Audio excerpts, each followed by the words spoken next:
So we got some announcements to make before Saul comes on real quick. If you are an entrepreneur, high achiever, and you're ready to break through your limiting beliefs, your plateaus, what's been keeping you stuck or stopped, the 21-day challenge is perfect for you. What it is, it's 21 days of you getting crystal clear on your long-term goal, being able to break that down into bite-sized steps, and having daily accountability, weekly deep dive calls to uncover the self-sabotaging, the things that are stopping you, blocking you, and you will have my 100% one-on-one support to be able to achieve that. So if you're ready for that one-on-one challenge, send me an email, chris@beergps.com, or send me a message on Facebook or however else you want to get a hold of me. Just let me know you're ready for the 21-day challenge or you want to find out more. Good or good? Very good. And next is the iTunes review of the week. And guess who it's by? It's by Cynthia Sundance. And Cynthia says, Chris Burns goes deep for you. Chris Burns' sincere and authentic interviewing style is awesome for both his tribe and his guests. He makes sure each deep, juicy conversation is full of enticing insights, stories, tips, and ideas. Thanks, Chris, for showing up, highlighting your guests, and guiding your tribe. Because it takes a village for each of us to get up each day and share our gifts as entrepreneurs. We all resonate with different folks. We appreciate your dedication. Thanks so much, Cynthia. If you want to give us a review, go to beergps.com/iTunes or search Becoming Your Greatest Possible Self on the iTunes store, and you can find us like that and leave us a review and let us know what you love about the show, what you feel could be improved, and how we can keep making this even better moving forward. Thank you so much in advance for doing that. Now, this next human being who's about to come on is about to bring the freaking heat. Saul is an absolute powerhouse. Musician, creator, business builder. Like, this dude is an all-star, and he puts his family first. It took like what is it, like over a year to get him onto the podcast, because before we used to do the 12-hour marathon on Saturdays, and he's like, sorry bro, that's like my family time, I'm not going to be able to do it. I was like, dang it. So we switched to Wednesday because we felt like that was a better day, and so we were able to get him on. So make sure you stay tuned for the next hour, because Saul is absolutely crushing it. He's impacting people's lives. He's a powerful leader, and he's definitely going to be sharing some wisdom, how you can really step into your dream life, how you can really support the people who you love, how you can be the best possible you can be, the greatest possible self. So let's talk about Saul. Saul Kaye started in the home-based business profession just 4 short years ago in 2014. As a professional traveling musician for years, he needed to find a way to make money from home so he could get paid to spend time with his family. In that short time, he has built large organizations, reached high ranks in every company he has been involved with, and to date, in 4 years, he has earned over $500,000 gross income and is passionate about helping people get paid to spend time with their families. He loves helping people transform their lives and their bank accounts, and feels absolutely blessed to do this work. And we're absolutely blessed to have him here with us today. Saul, you ready to rock this, brother? Let's do it. Thanks for having me on, Saul. Doing it, baby. Awesome. Thanks for coming on, Saul. I appreciate you, and just the human being you are. I mentioned in our pre-interview call, like, I just really acknowledge you for the value of how much you put your family first, how much you're out there to provide for your family and your community, and just being that great leader. You're like the epitome of a leader, an ideal leader, ideal role model. So thank you for being you, man. That's my pleasure. Likewise. Like attracts like. That's right. Thank you, man. Thank you. So let's dive right into the question of the day, which is how to increase your influence. So Saul, what does influence mean to you, and how would you say you increase that? So it's a good question. Influence is really the ability to get others to move, right? The ability to get others to move in thought, in action, in emotion, in production, right? So how you influence people. And truth be told, everyone's an influencer. The first person that you influence is yourself. And so hopefully we're all doing that for the good, right? Hopefully. But we're all influencers. And I think that one of the things that I have discovered in my life and in the world, certainly of network marketing and any type of business model where there are sort of leaders and people up on stage and then the people not on stage, there is this mental fourth wall that people have. And what that fourth wall is they watch Gary Vaynerchuk, on LinkedIn on a video. And they're like, oh, well, that's Gary. He's the guy, right? And of course, Gary also says, I'm the guy. So he puts it in your face. But it's this concept of, oh, well, that's Gary Vaynerchuk. He's the one that can do all that thing. right? So there's a mental fourth wall. And, from being a musician all my life, we'll talk about that. When you're up on stage and in the audience, there's this thing called a fourth wall, which, hopefully no one jumps on stage, depending on what kind of music you play. But it's the performers and it's the audience, right? And the truth is, in the world, and certainly in the world of business and the times that we're living in, there is no fourth wall. There's nothing stopping you from being on the camera, literally. Like if you just pick up your phone, boom, you're the star. Start recording. Yep. It's a long answer to your question, but I love it. It's good. It's good. I think that, when we can use examples from every area of life and like tell stories, like I think that's so powerful, man. So I love already your communication style is super profound. I really want to let you know that. Keep it up. It's going to be awesome throughout this interview. And for people who are just finding out about you, Saul, why don't you tell a little bit more about yourself, what you stand for, and what people come to you for? Sure. Well, my story is I have only ever wanted to be a professional musician in my life. I started, there's a story about me, there's this picture of my son. We have 2 kids now, and we took him to one of his first concerts. And he was like hugging the speakers, and it just warmed my heart because my parents used to tell me that when I was 2, I would hug speakers. And I just like sit there listening, most 2, 3, 4, 5-year-olds, they can't sit still at all, but I would just sit there and listening to the music. And so I started playing music, piano when I was 5 and guitar when I was 11. And I went to music school on the East Coast. I applied to one school out of high school, and I wasn't that good. I mean, I probably thought I was better than I was. I was a decent guitar player. And I went to this Berklee College of Music in Boston. And, which, at that time, there were 3,000 kids there. 900 of them were guitar players. Wow. Half were into metal, like death metal, whatever. Right. The other half were into jazz. And I wasn't into either. So it was definitely fish out of water, like, what am I doing type of thing. But I knew I wanted to do music.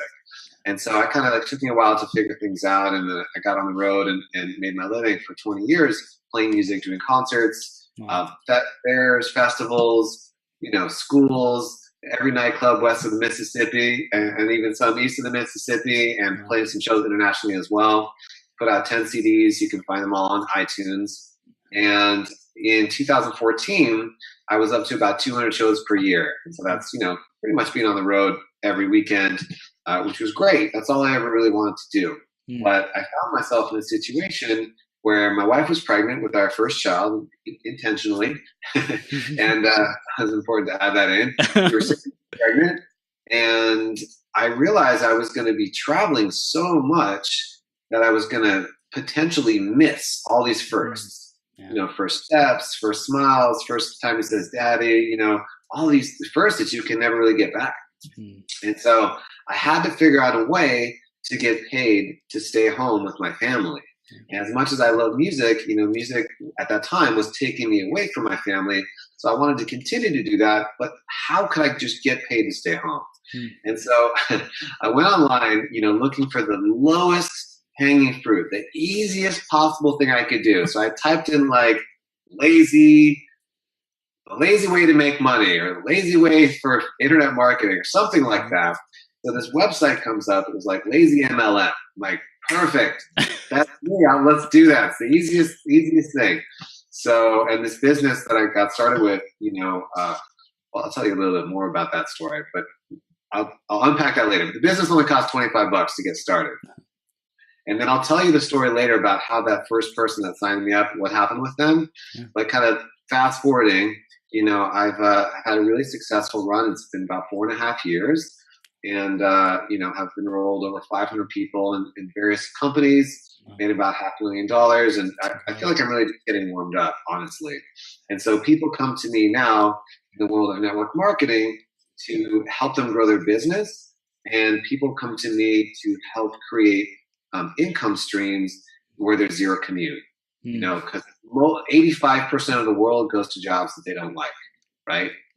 Just let that sink in for a minute. Like I pray that that's not actually true. But if it is, that means 85% of the world is looking for something else. 85% of the world probably wants a little more time or money for time with their family. Like people spend years in commute, especially where I live here in Silicon Valley, the Bay Area. people will live in like Stockton and drive to San Francisco an hour and a half just because it's cheaper up there to live, both ways, right? And of course, there's Drive Time University, and people can listen to you, which is great.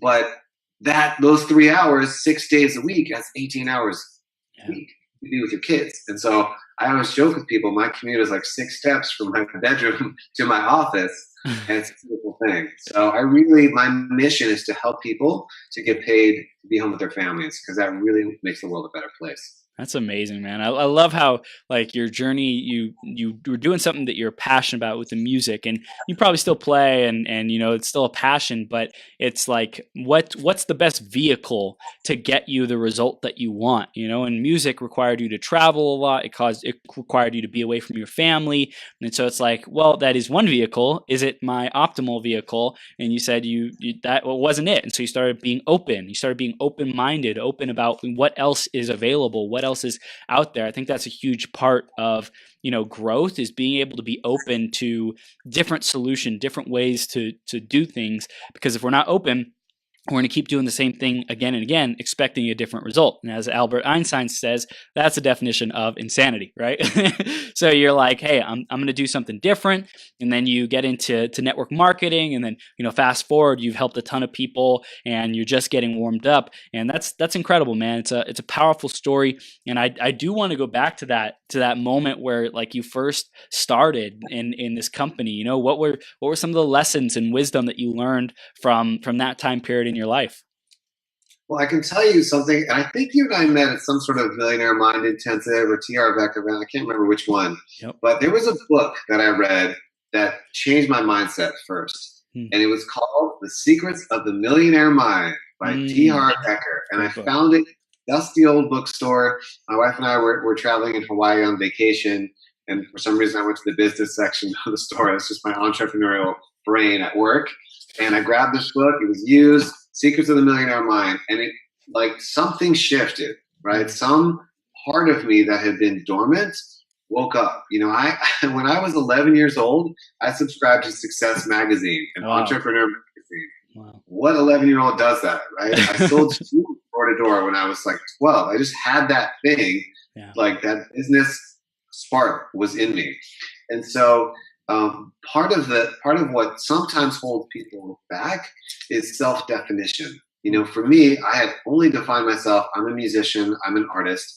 This is what I do. And like, that's all I ever wanted to do. So like, that was good. I'm like, I'm good. One point of focus.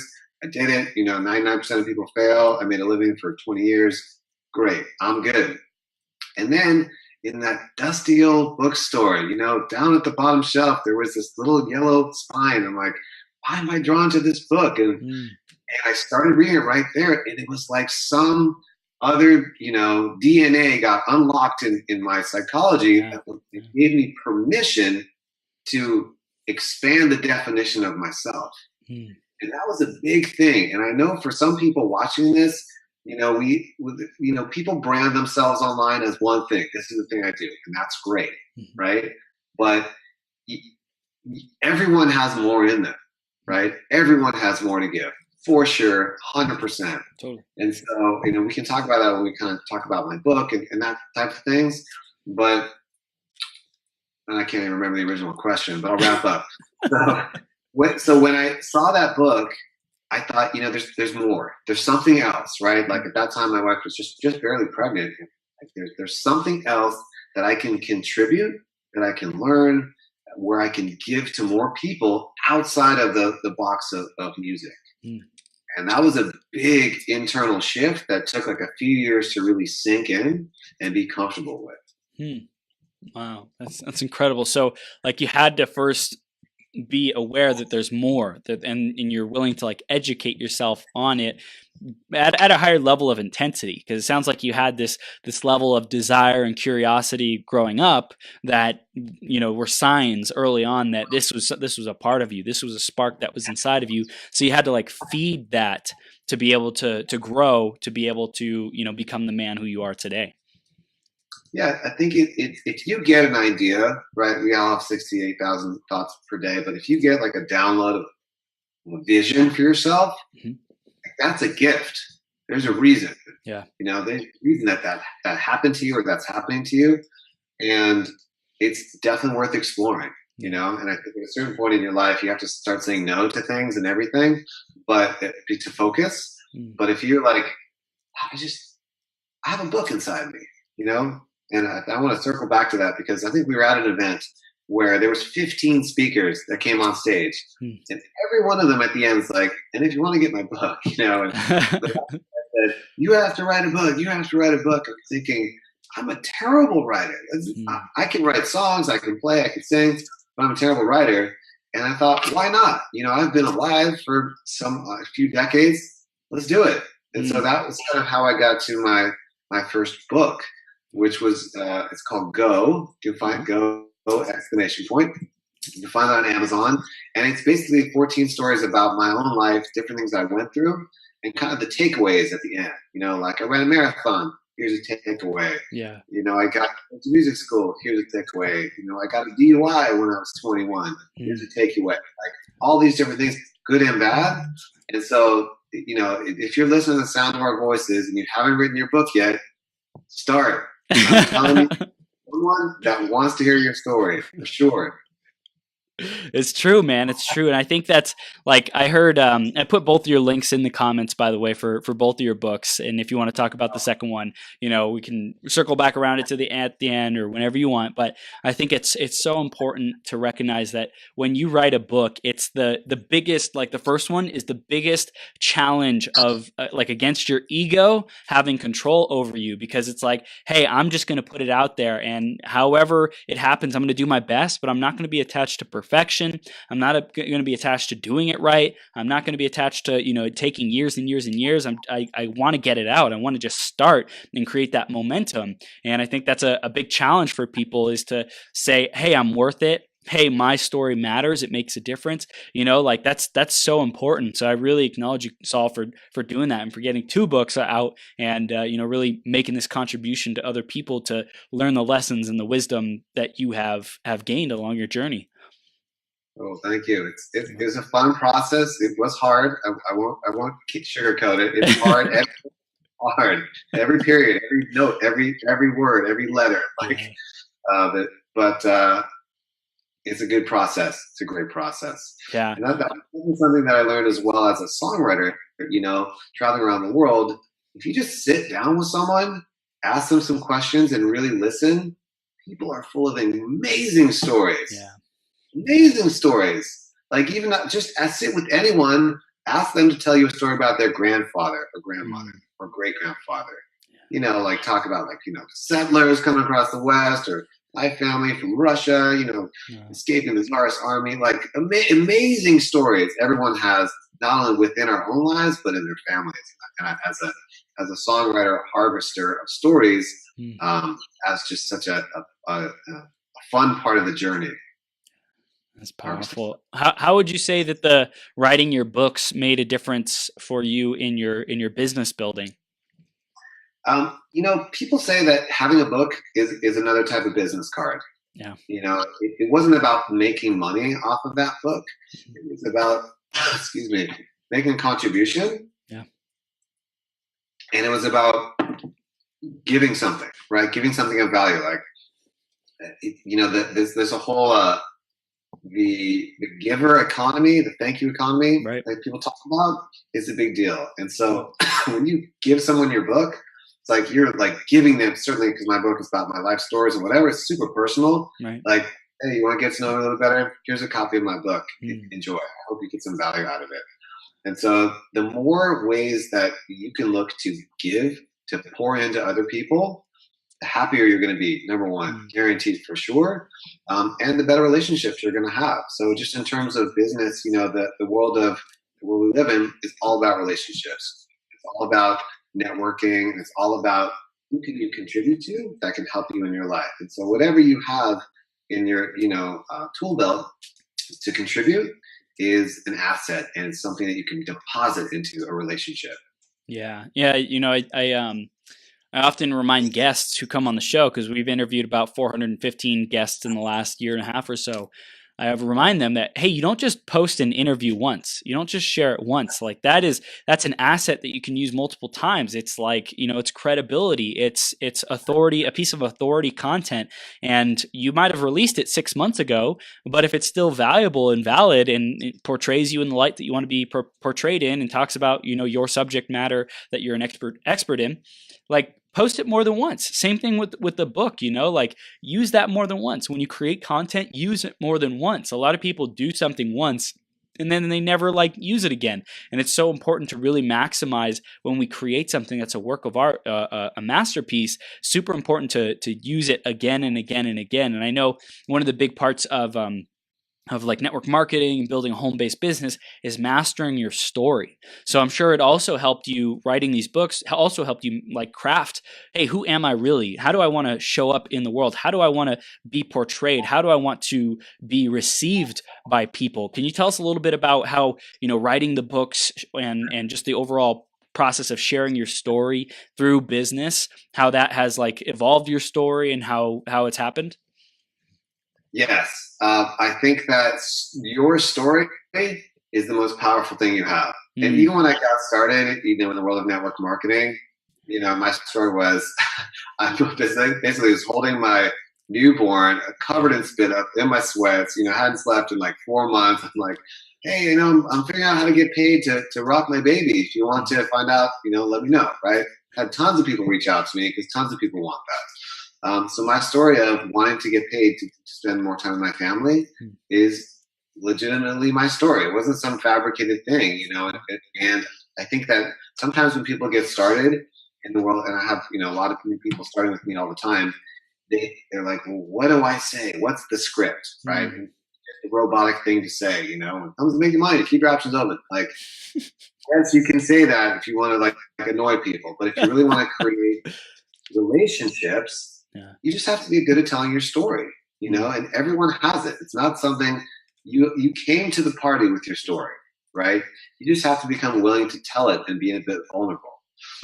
For example, like if you think about any of the sort of speaking legends, right? Just to name a few: Tony Robbins, Les Brown, Eric Worre. Not Eric Worre. I was thinking Eric Thomas. Eric Worre is good too, but Eric Thomas. Let's think of those three guys, okay? What do they all do when they start their speeches? Tony Robbins, he talks about one year at Thanksgiving, someone came to their house and gave them a turkey because they were so poor, and how that changed his life, right? And then now he feeds 1 million people a year, 100 million people or something, right? Les Brown talks about he was born in an abandoned building in Liberty City on the floor, and then he went on to buy his mom a house, and then he lost the house. Like all this struggle. And from that struggle and vulnerability came the seeds for his greatness. Eric Thomas, lived in abandoned buildings in Detroit, ate out of garbage cans, took 12 years to get a 4-year degree, right? I have that all memorized because every time they speak, they say it. Occasionally, every time. Yeah. And that story takes 90 seconds, maybe. And it doesn't have to be rehearsed. I mean, some people rehearse it and do whatever, but like, just speak from your heart. People relate to that. And so anyone that's watching in any genre, if you're a speaker, if you're an author, if you're a blogger, if you're a musician, anything, you have your story. And most people skip over the most powerful thing they have. They think they have to get something from someone else, but you already have it. You've been alive. You got your story. You just got to be willing to tell it, right? And the more you can be vulnerable about it, about the problems and how you found a solution, the more people are going to relate to you. Damn. Yeah, that's powerful. And I think the thing that I found about my story is if I can position it in a way, and this is like not like trying to make it, strategic or overly analytical, but here's the thing. If you can position it in a way that you say, hey, I was once where you are, like talking to the person who you were once in their shoes, or, I was once, like, even if you're not that far ahead, you're not making millions of dollars yet, but you can say, hey, I was once where you are, looking for something, looking for hope, looking for a possibility, looking for something. And I was closed off to it. I said, screw the world. I hate this. Like, I'm stuck. I'm just going to keep working my job for the rest of my life. And then everything changed when I became open, and then I think another big part of it is like leveraging other people's stories too. Because if your story isn't the best story and it won't like necessarily convert people into clients or customers or distributors or whatever it might be, like you can still leverage other people's story. Who's like, hey, think about Sally Joe, who was a stay-at-home mom and she was barely paying the rent, and then like she became a millionaire or whatever. Just like having those stories in our back pocket, just being a storyteller in general. Yes, our story, master your story, and a storyteller in general is like one of the most best ways to be an influencer. We're talking about influence, how to increase your influence. If you want to influence people, which I think, Saul, we talked about in the beginning, was like, getting people to take actions that hopefully are in alignment with them. Some people use influence the not right way. That's not what we're focused on. We're focused on greatest possible self and, uplifting people and empowering them. It's getting to take action that's in their highest and best good. And we do that through our own story. We do that through stories of others and persuasion of there's a better way. Stop staying stuck in your stuff and be open to the better way and take action and take these new perspectives on, this new mindset on, to live a better life. Absolutely. There's a reason why. Think about the Bible, right? The Bible. I'm not going to get into religion, but just let's think about it as a book for a second. Yep. Okay. Keep it neutral, right? Some people say basic instructions before leaving Earth. Some people call it the Torah, the Old Testament, Chumash, whatever you call it. Let's just take religion off the table. How come it didn't start with do this, do that, don't people, be a nice person? Why did it start with the laws? Like, tell us what to do. Right. It started with in the beginning. Yeah. God, heaven and earth. It started with stories. Yeah. Stories capture the attention, the imagination. They take us out of present, beta mind state. They take us into theta, into dream state, where anything is possible. And that's just another sort of hypnotic, magical part of storytelling, which everyone should always just be telling stories all the time, right? People love stories. Like if I am having a hard time getting my 4-year-old's attention, I just say, Elijah, once upon a time, and boom, I got him. Dang! Right, oh my gosh! And anybody, just say it. You try it today. Somebody, I'm not listening. You're like, once upon a time, like what happened? Wow. And so taking people out of kind of like normal consciousness into the imagination is very, very powerful. And the better you are at that, the better you'll be able to convey points, stories, and even lessons. I love that. That is some gold. That's like I think that the using the once upon a time in everyday conversations, and if you're feeling stuck, if you're feeling up against a wall, if you're even a sales conversation, whatever it might be, like we can use that to open our mind up to our imagination rather than whatever is so in our current reality, which is so powerful. So I love that. That's genius. That's gold, Good man. Stuff. That's gold. It works. It's we're people of stories. We really are. Yeah. So speaking of stories, so the first book, Go, is all about stories of my life. Mm-hmm. And then I kind of got sick of talking about myself, and I wanted to just give content, just give value. Right. And so the other book's called Go Fast. And it's just quick things that anyone can do to improve various aspects of your life, like right away. Like for example, one of the I don't like to use the word hacks, but it's a quick fix type of concept. Where if you're in a relationship, if you have a wife or a husband or significant other or partner or whatever you call him or her, paying them a genuine compliment every day. Yeah. If your relationship's at 94%, you want to get to 96, just do it. Start right now. In fact, I'm going to do it right after this call. Yeah, it's the little things, man. I think so many, we live in a culture where it's the big flashy stuff, the big, $1 million deals, $1 million calls, $10 million clients, $1 million, $10 million houses, whatever it might be.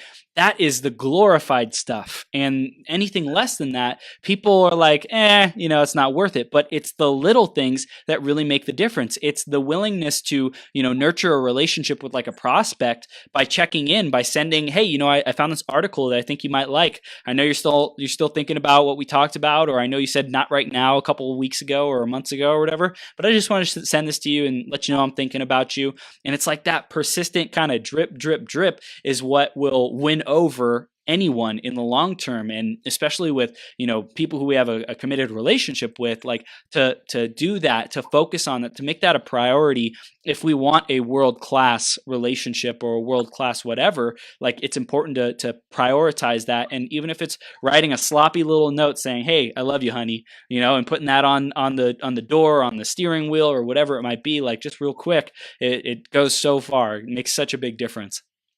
For sure. Those little deposits, they add up. And the thing I was thinking about as we were talking earlier is this concept of a team, that if you look at great leaders in any genre, they have a team for sure. They probably have an accountant. They maybe have a lawyer. They have a coach, like yourself.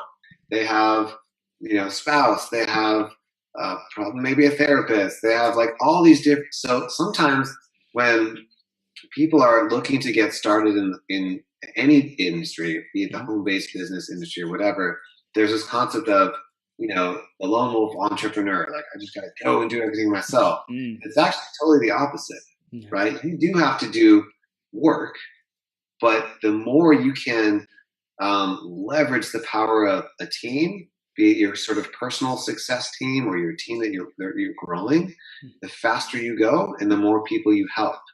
And there's some people have figured out itis, meaning they have to be an expert before they get started, right? And I come more from the school of, ready, fire, aim.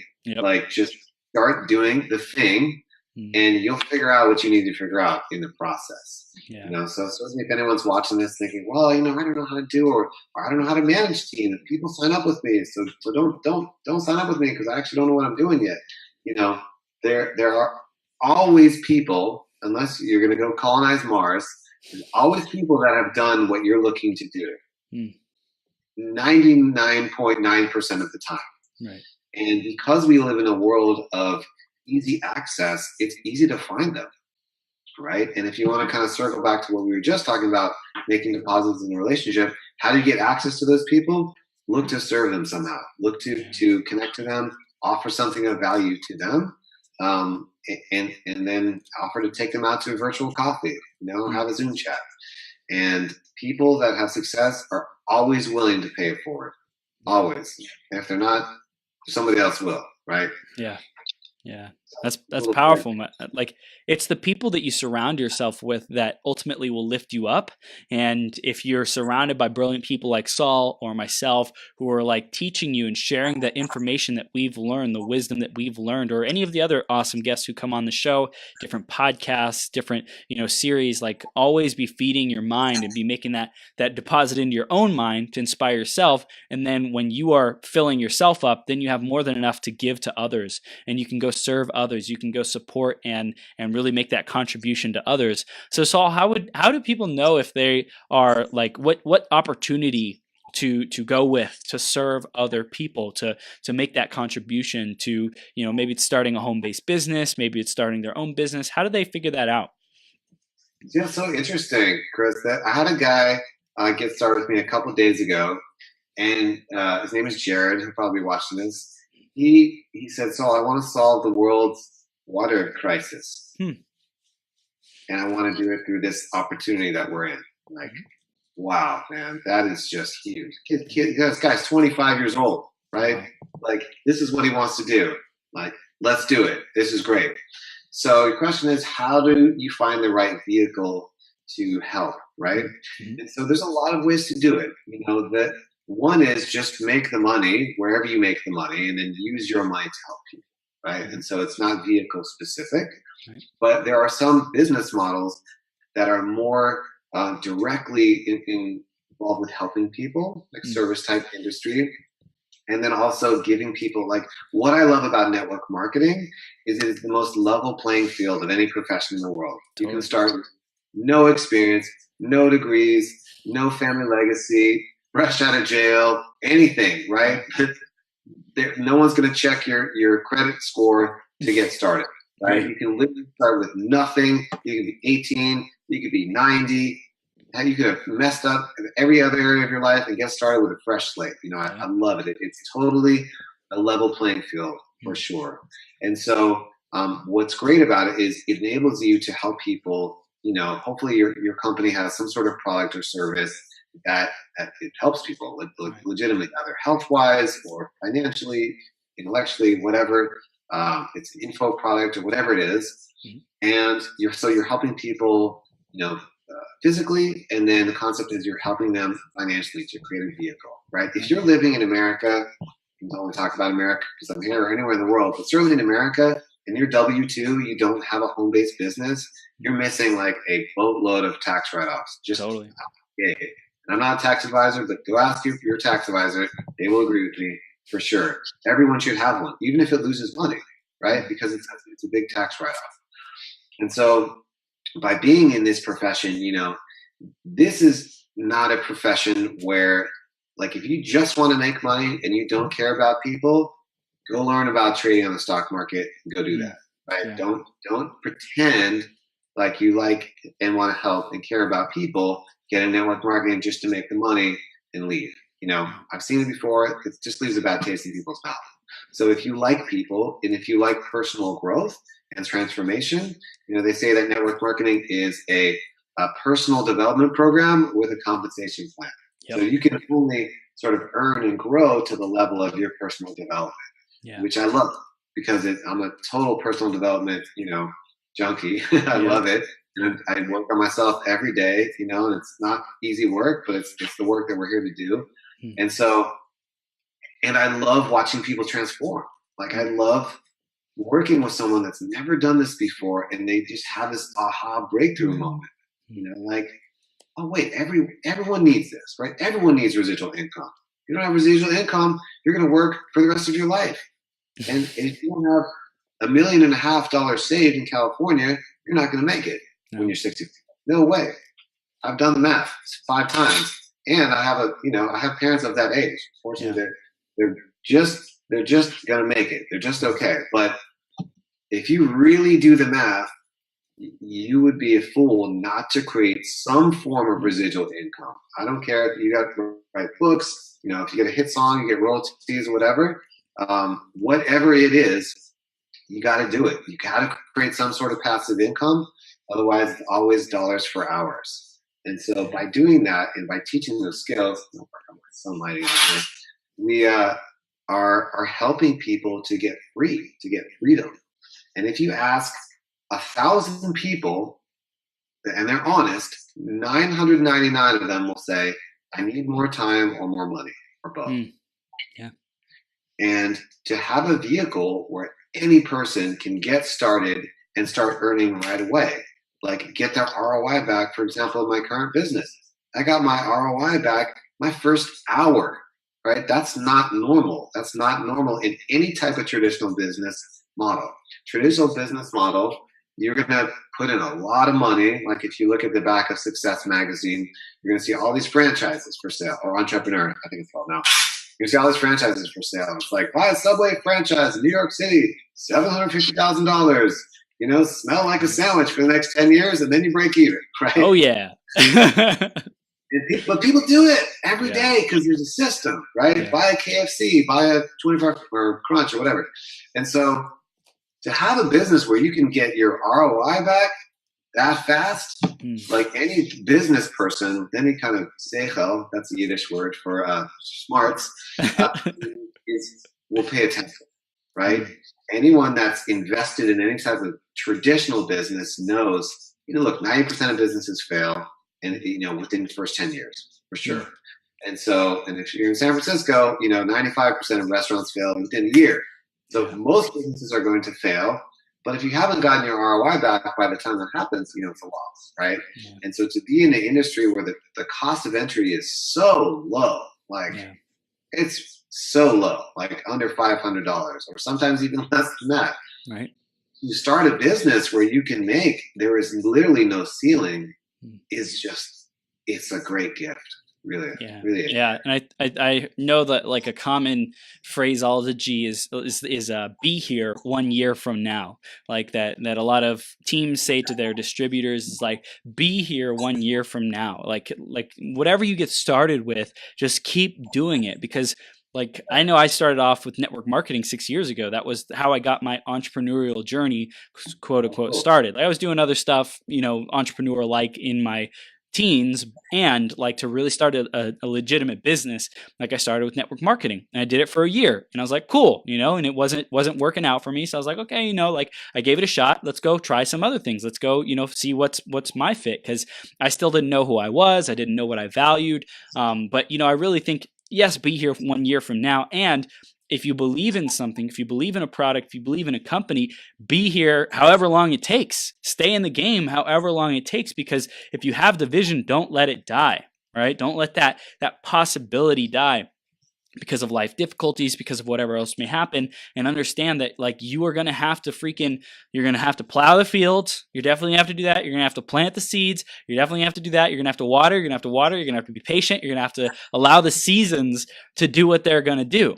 That doesn't mean like it's going to take forever. Not necessarily. You could have instant success. People do that. They have breakout success, and that may or may not be your scenario. So if it takes longer, be willing to go until. I think that's one of like the biggest things about entrepreneurship, about starting one of these journeys, is like stay in the game, stay in the race, stay connected to your team, to your upline, to the people who are sponsoring you, who are feeding you and sourcing you that power. Because I know that was one of my biggest like benefits, is being connected to like a team who inspired me, who encouraged me, who are always like having me grow, so that I could be a better leader, a better salesperson, a better, member of the team.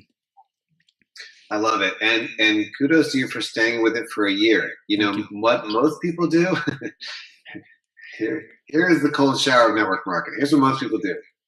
They get started in the deal, and they're like, pick up the phone. They're like, oh my God, this is the most amazing thing.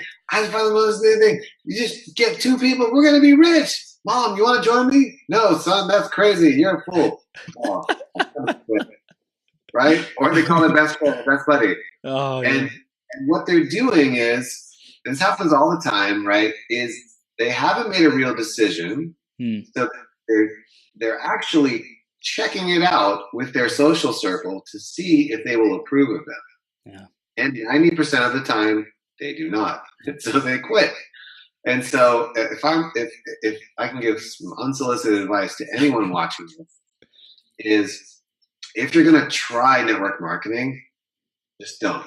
Okay. If you're going to do it, make a decision that, give yourself a time period, like Chris, like, okay, 1 year, I'm going to pick this company, this person, and be careful who you join. Be careful of the company. You want to do your research, right? Pick this thing. I'm doing it for a year, to whatever extent. For me, like I don't work on Shabbat, so Friday night sundown, Saturday night sundown, I'm out. Everyone knows that my team.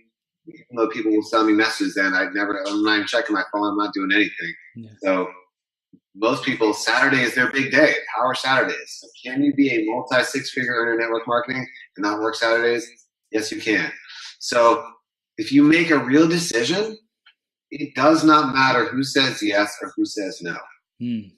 Right? Like when I started circling back to the beginning. So when I started network marketing, February 3rd, 2014, okay? My first sponsor, remember the lazy MLM thing? Yep. Open story. So this guy, he quits the industry 3 weeks after I joined. Not only did he quit, but he went on to make a living blogging about how bad network marketing is. Wow. It's terrible, and it's a scam, and all this stuff, right? So this was my mentor. Gone. Not only gone, but gone with like extreme prejudice.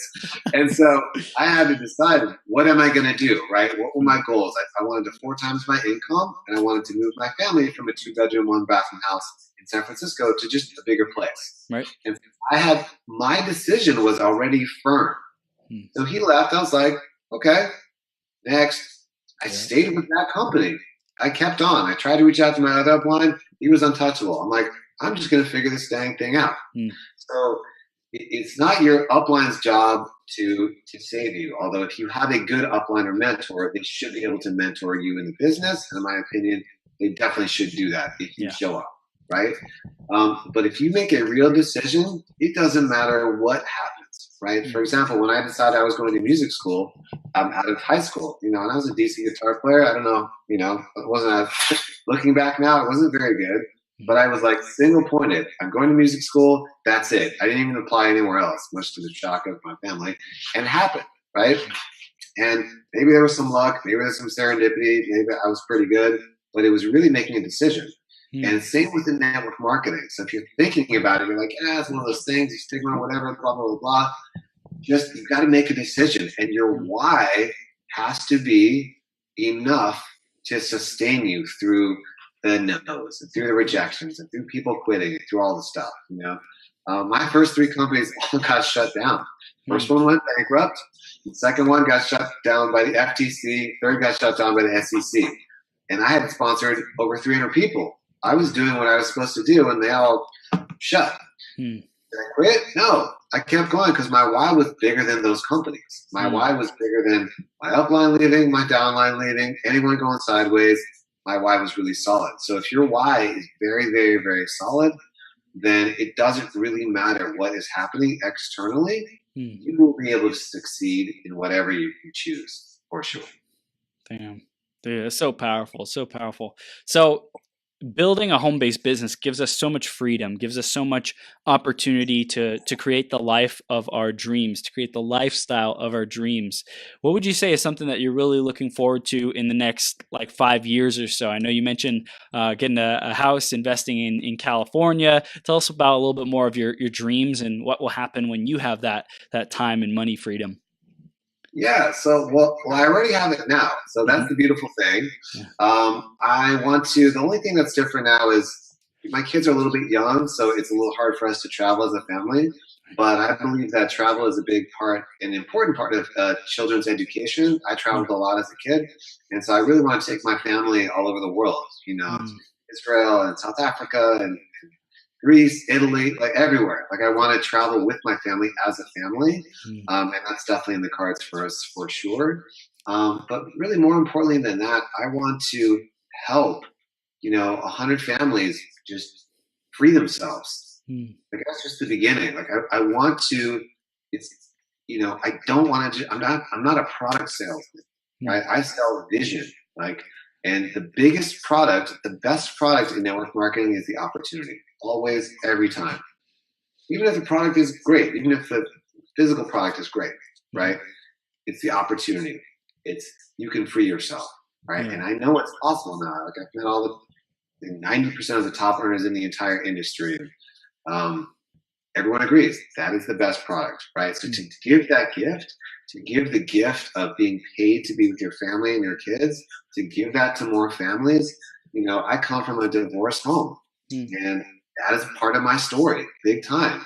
My parents split. They did not have a lot of time together. My dad was gone a lot. And so I know what not having that time could potentially do to a family. And so that's part of kind of my core story and core mission is I want to help people have the choice, right?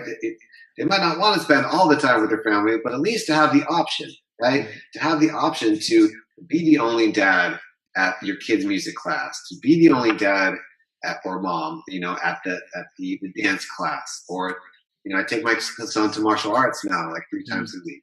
I love it.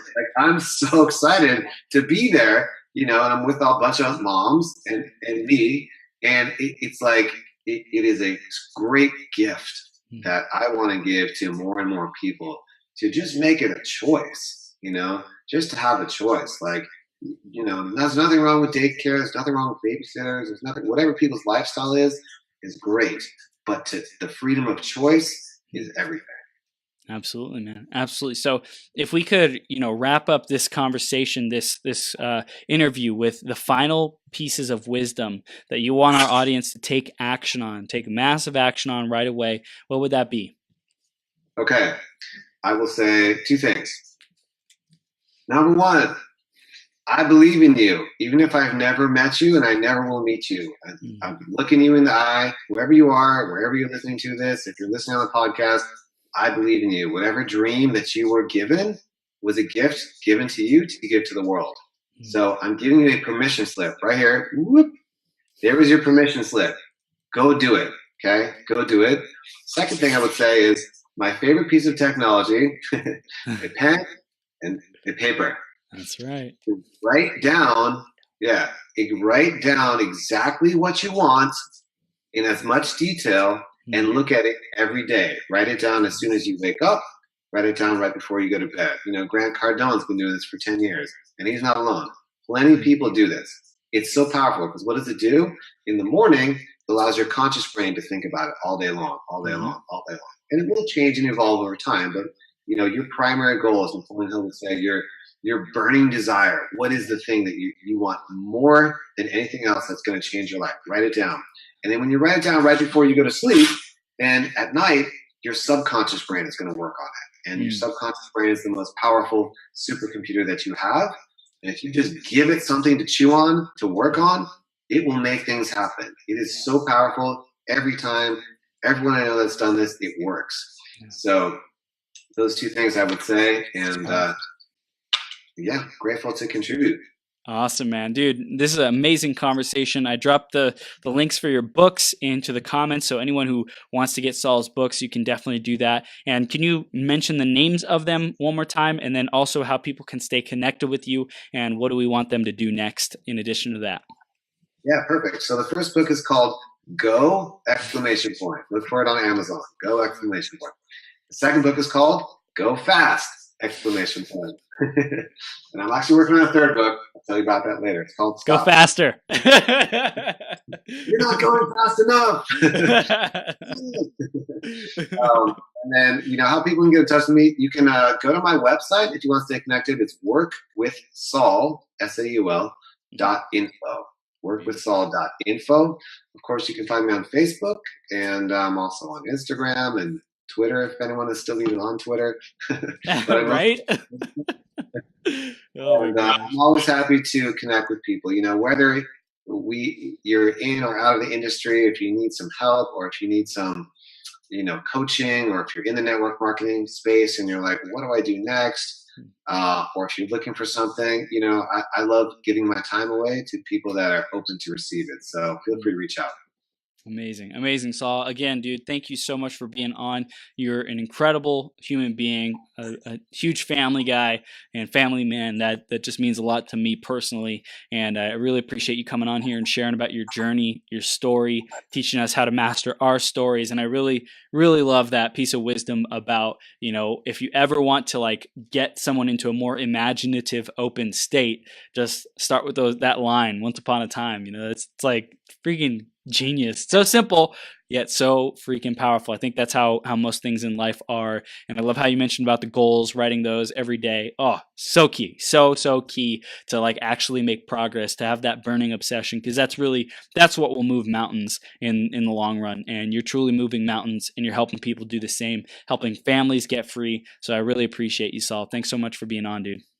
Likewise, Chris, congratulations on your success. You know, 415 interviews. It's incredible. So keep giving your gift, man. I appreciate you and wish you all the best. Awesome. Thanks, Saul. We'll see you soon. Bye-bye.